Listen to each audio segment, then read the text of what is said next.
Today I'm going to show you how to rotate a video in Windows Media Player, but before we get started, don't forget to like this video, subscribe to the channel, it really does help us out. So to rotate a video in Media Player, the first thing you're going to do is just open Media Player. You can just do that by typing in Media Player in your search bar.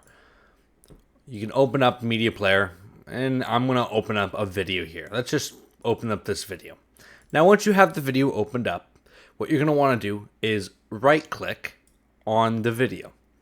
And then you're going to go down to Video Settings. Then you can select Rotate Video. And there, you rotate your video. If you want to know the shortcut is Control-Shift-R. So that also, as you can see here, rotates your video. So there, that's how you rotate your video in Windows Media Player. Hope this video helped. If it did, leave a like. If you have a question, leave a comment. We'll make sure to get to you. Until next time, thank you for watching.